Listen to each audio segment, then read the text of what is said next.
ఆరోగ్యశ్రీ పరిస్థితి, నెలకు 300 కోట్ల రూపాయలు ఆరోగ్యశ్రీకి వైఎస్ఆర్సీపీ హయాంలో అమలు చేస్తూ ఏకంగా 1000 ప్రొసీజర్లు ఉన్నదాన్ని 3300 ప్రొసీజర్లకు తీసుకొని పోయి ఏకంగా 25 లక్షల దాకా ప్రతి పేదవాడికి ఉచితంగా వైద్యం అందించే కార్యక్రమానికి శ్రీకారం చుట్టి గొప్పగా ఆరోగ్యశ్రీ పథకాన్ని మనం అమలు చేస్తే, ఆరోగ్యశ్రీయే కాకుండా ఆరోగ్య ఆసరా కూడా ఇస్తూ మనము చేస్తే, ఈరోజు ఆరోగ్యశ్రీకి సంబంధించి ఇప్పటికే చంద్రబాబు నాయుడు గారు ప్రభుత్వం వచ్చిన తర్వాత ఇప్పటికే ఈ 8 నెలల కాలంలోనే ఏకంగా మార్చి నుంచి తీసుకుంటే ఏకంగా 3000 కోట్ల రూపాయలు బకాయిలు ఆరోగ్యశ్రీ.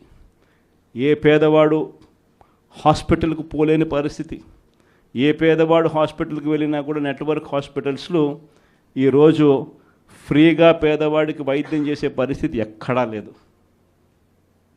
ఈరోజు వైద్య రంగానికి సంబంధించిన పరిస్థితి ఇది.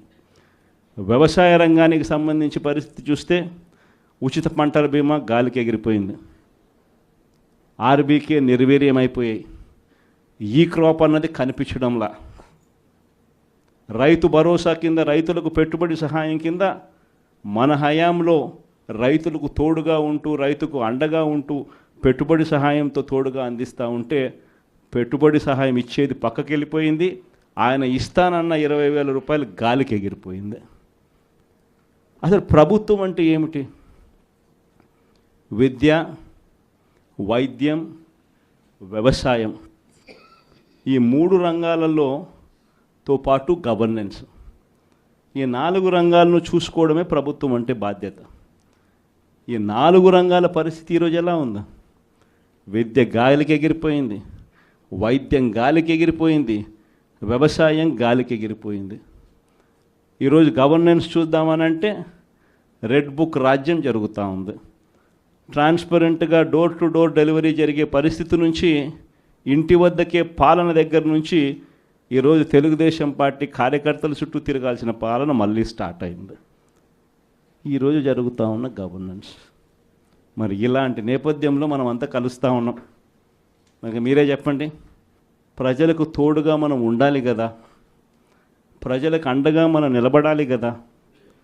ప్రజలకు తోడుగా నిలబడగలిగినప్పుడే వాళ్ళ మీద ఉన్న వ్యతిరేకత మన మీద, మన నాయకుల మీద సింపతి కింద కన్వర్ట్ అవుతుంది. ఈ సంక్రాంతి కల్లా పార్టీ నిర్మాణం, జిల్లా కమిటీలు, నియోజకవర్గ కమిటీలు, మండల కమిటీలు, ఇవన్నీ మీరు సంక్రాంతి కల్లా మీరు అన్నీ కూడా పూర్తి చేసే కార్యక్రమాలు చేయండి.